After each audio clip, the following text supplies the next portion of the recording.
Hello everyone, welcome back to my channel. I am Michelle. I'm almost 50 years old. I will be turning 50 in 6 months, and I decided to start a YouTube channel to talk about Gen Xers and our stage in life right now and everything that's going on. But today I want to talk to you about owning a business and what it's like to own a business in 2026. And if you want to start a business, real talk.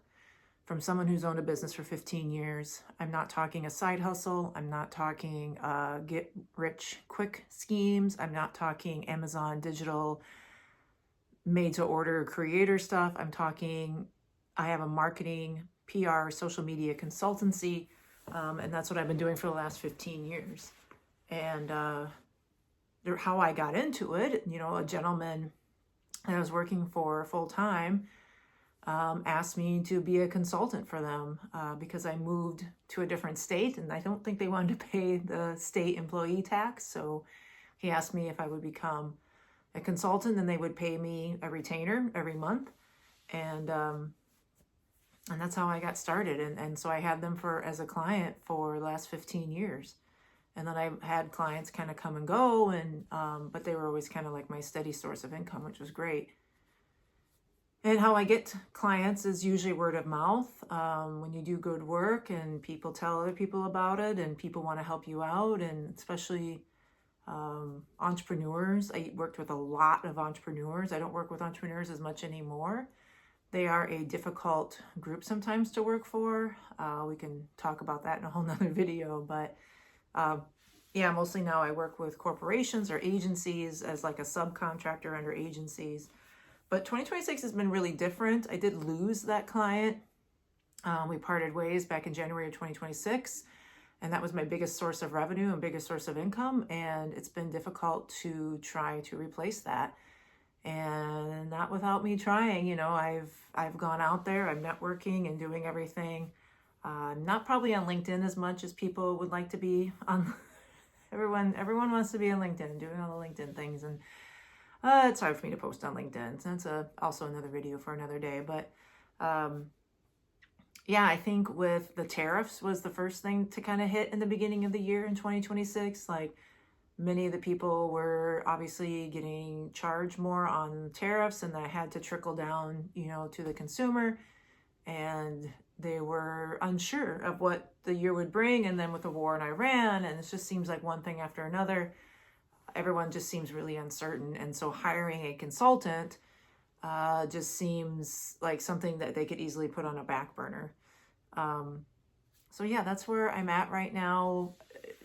Owning a business has its ups and downs, and I'm definitely in kind of a down period right now, but it definitely has its positives. For me, having, my own autonomy, I can do whatever I want when I want. I have a massage and a chiropractic appointment tomorrow scheduled at 10:15. Right in the middle of the day. I just work my schedule around it. I work my meetings around it. So that's great. Being here home when packages are coming to be delivered. That's, my husband likes that because he has stuff delivered to the home and then I can grab it and everything. And then I think just saying that you own your own business, people always have questions about what kind of business you own. Whenever people ask me like, well, what do you do? I'm like, well, I own my own business. And they're like, oh, what kind? I'm like, well, I'm a consultant is always what I say. And they're like, well, what kind of consultant? Like, I don't know, like, I don't like getting into it sometimes, but, marketing, PR, social media, I say, and they're like, oh, okay. All right. It's nice having that kind of marketing background, however, and because it does allow me to kind of go into different buckets with people. I do PR over here, I do social media over here, I do more digital marketing over here, kind of a jack of all trades, which is one of the reasons why I'm kind of thinking about getting my master's degree, which if you watch the video previous to this, I kind of go into that. Being almost 50 years old, do I get my master's degree because I am in this lull with my business, because things are kind of slow right now? It is a good opportunity to study and get my master's degree and take 1 or 2 courses a semester. I can easily probably handle that workload in addition to still, having my clients and running my business. But I'm running my business a lot different now than I used to. When I first had my business, this was back in 2011, 2012, so way before COVID, and everyone was, in an office, nobody was working from home. And so The social aspect was really important for me. Like I really miss that social aspect. You know, I'm by myself here with my cat who's just sleeping on her bed right there. And yeah, I ended up doing one of those co-working spaces. I picked a co-working space in downtown Minneapolis, which is like a good 30-minute drive for me in the middle of the day. Twice that if during rush hour. So obviously I wasn't doing it then. So I'm like, why did I pick a co-working space in downtown Minneapolis? I don't know. But it was really cool. It was in an old grain exchange building and everything. It was really really unique building, easy parking and everything. But yeah, I would not go downtown Minneapolis now. Nope, that's no. So but I did that because I wanted the social aspects, and they had you know, conferences and workshops you could attend and everything, and it was really cool. It was like you know, with my budding business and everything, and I thought I was gonna like move mountains and do all the things, and not really. But so yeah, the co-working space was really good for owning your own business. But now I don't think we even need that anymore, unless you have like a team. And I never had a team. It's always just been me, myself, and I, and my cat Harrison. But maybe if you have a team, you know, co-working space is good just for that meeting space, but I never really needed it. So yeah, I've changed a lot with my business. You know, like I said, LinkedIn, I did post more on LinkedIn. You know, that was a place to try and get clients and show, you know, what you know, and this, that, and other thing. And I don't really do that as much anymore, even though I should. I even hired a LinkedIn consultant. I paid $1,000. Oh my God, that's a whole nother video. I paid $1,000 for a LinkedIn consultant last year. It was 4 sessions. I think it was, yeah, $250 a session. I should have just hired her for the hour because that's all I need. You know what she did? She put all of my information, like all of like what we were talking about, like what I want to be when I grow up, like what do I want my brand to be, you know, all this stuff, right? She ended up using AI. So she told AI to look at my profile now, and then she put in the information into AI of what I wanted to be and what we were talking about. And it spit out this whole thing. Like, you know, it looked at my resume. It looked at, you know, my resume on LinkedIn, I should say. And it spit this all out. I mean, she barely did it. She did it while we were on the call. She barely did any work. So, and I think then the next session, she's like, well, I asked AI for like your branding colors. So then AI picked out my branding colors, which was like a salmon pink and green and blue. And, you know, then that was supposed to be the colors I was supposed to use for, you know, the header on LinkedIn and everything. And I think I still have a session left with her. I ended up not using that for, what a waste of money. When you own a business, wasting money happens. It happens because you think that you aren't good enough. You aren't smart enough. You need to know this. You need to know that. You got to take this course. You got to go to this conference. It's all a tax write-off, right? Yeah, it's a tax write-off, but you still got to pay for it. Someone has to pay for it. The business has to pay for it. You have to pay for it. And since you are the business, you are paying for it. I once was at a conference and we were ordering coffees, and it was like a conference for like newbie entrepreneurs. And we were ordering coffees or something. The guy behind was like, oh, I'm going to pick the tab up on this. And we're all like, why are you picking, like, we don't even know you. Like, why are you picking up the tab on this? He goes, well, it's a tax write-off. I need it for my taxes. And we're all like, whatever. Thanks for the free coffee. I mean, you still have to pay for it. It's not like the government's giving him free coffee. Like, anyway, I digress. Yeah, and I guess I did get into LinkedIn, even though I said it was a subject for another day. But I think I was talking about wasting money on, you know, running a business. And it happens because you think that you need all the things to run a business. And the reality is you need very little to run a business. I think you need a good bookkeeper. If you have a lot of clients and if you're running a lot of money through, you know, get QuickBooks, get some sort of financial, you know, organization where you can send invoices, not through PayPal. Sending an invoice through PayPal just screams like, I am not professional. So even though PayPal and QuickBooks, they take the same percentage of fees as far as like if someone uses a credit card, it's the same percentage. You're not saving any money with one versus the other.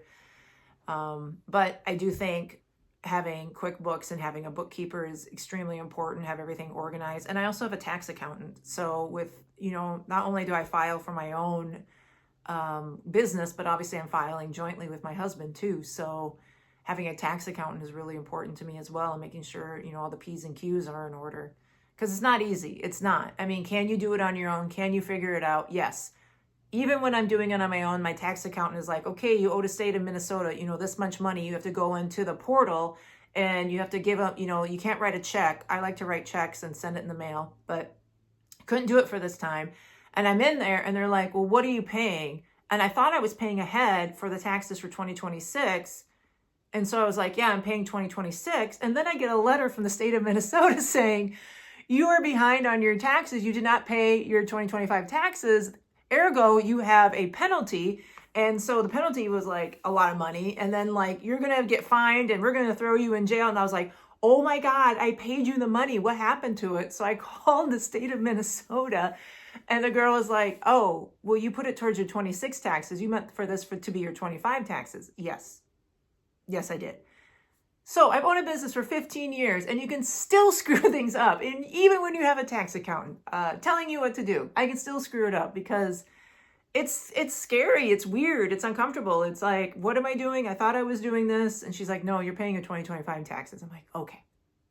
I'm not paying ahead on my 26 taxes. I'm paying the bill for the 25 taxes. Got it. Okay. Anyway, so yeah, owning a business, you still want to do it. It's a lot of fun. Yay.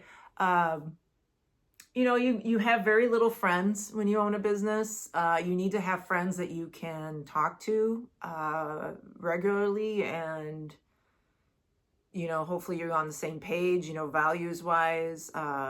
You guys can share stories, or at least swap stories. If they're a full-time employee at a company or whatever, they have stories to share, you have stories to share. You need that outlet because husbands don't work. Husbands don't care. Husbands are like, what's going on? What happened with your business today? They don't care. Nope. And to be frank, like my husband is a financial analyst. He's more than that, but let's just call him a financial analyst at a company he's at. And I don't know if I care what he does during the day. I know he does finance stuff. And you're going to say my husband's a CPA and I still hire a tax accountant. Yes, I do. Yes, I do. Because he doesn't have time to deal with my company taxes and our personal taxes. Like he doesn't have the time, the energy. He doesn't know the laws for the state of Minnesota, obviously, that well. So yes, I do pay money to have a tax accountant. We'll look everything over and make sure everything is done right. I think a lot of people try and cut corners when they own a business, and I'm not here for that. So I mean, the fees that I am paying my bookkeeper, my tax accountant, yes, those are fees I can take off next year on my taxes, but I still have to pay them. The business still has to pay them. So, but it is good owning a business when it comes to taxes. It's not good. The amount of taxes that we pay. And I feel like we do pay a little more than most people because we don't have children. We don't have a lot of tax write-offs. When you own your own business and you're working from home, I can only take off so much of the house for taxes as well. So there's just not a lot I can do about it. I don't have real estate. I tried to buy a car and, if you buy a brand new car, it has to be a certain tonnage or certain weight, and it has to be, certain percent use has to be for business. And I was like, well, that's not going to work either. When you're a solopreneur, when you own your business, it's just you, and everything is working out of your home. It's not like I'm using that car a whole lot for business expenses to go visit clients and whatnot. So yeah, that didn't work out either. So a lot of things that people are like, oh my God, look at all the, like you see on Instagram, like look at all this stuff you can take off taxes. It's all bullshit. 99% of the time it doesn't apply to you because everyone is different. That's why there's so many different tax laws. So yeah. Maybe this is a video about why you should hire a tax accountant if you own your own business. And maybe it's also a video of why you already know everything, especially if you are my age and you don't need to hire someone who just runs everything through AI for your LinkedIn. Maybe you need to use AI for your LinkedIn. This is what you do. You give it your LinkedIn profile and you tell it what you want to be known for. And then ask it for some color brands, like what kind of colors should I have my brand? And then see what it comes up with. It might be kind of fun. So, and that was a year ago. I mean, AI has transformed so much in a year. Like I should maybe update my LinkedIn profile again using AI. But anyway, So yeah, that's this business of owning your business. It's hard to get clients. Unless you're hustling out there. I'm not going to Chamber of Commerce events. I'm not doing a lot of networking events. Um, it's word of mouth is kind of what I do. But also it's like putting yourself in the right situations with the right people so you can have that conversation, so you can have that word of mouth. And telling people what you do, even though I'm kind of like flippant about telling people what I do. I don't like talking about myself. This is why starting a YouTube channel is kind of ridiculous. But my last video, I think I had 2 views on it. So look at, no one's watching it. No one cares. No one cares. That's the other thing. No one cares about your LinkedIn profile, about the colors on your LinkedIn profile. Literally nobody cares. Everybody's consumed about themselves and about their LinkedIn profile and what they can say on LinkedIn. So I think that's all I have today about running a business and owning your business. I'm not sure if I even gave you like solid advice. It's scary. It's not as easy as the bros would like you to think. It's one thing as starting a side hustle, and it's another thing to like running a consultant business, single source of income. It is your business. It is what you do. Those are 2 different things. I can run my business and run a side hustle, I guess, if I want to do like the Amazon Associates thing or be an influencer on social media and buy like $500 worth of clothes and try it on and post it. I guess I could do that too, but that just seems like a lot of work. And what I do as a marketing, PR, and social media consultant, not as much work. It isn't. Maybe because I have worked on this for 30 years almost. I mean, I was doing social media on MySpace, okay? That's Gen X right here. So to me, it's not hard work, especially now with AI. If you have any questions or whatever on how to do some sort of email campaign or what product to use or whatever, man, it's so easy now with AI to help you out. But yeah, maybe I should have AI write on my posts on LinkedIn. That would be so interesting to do, like an experiment on LinkedIn, have AI, like create an AI persona and have it write on the post. That would be so cool. I don't want to do that. I don't have the time for that. If you have any questions about running your business, owning a business, hiring a tax accountant, hiring a bookkeeper, if you live in the state of Minnesota, hit me up. Be happy to help. Bye.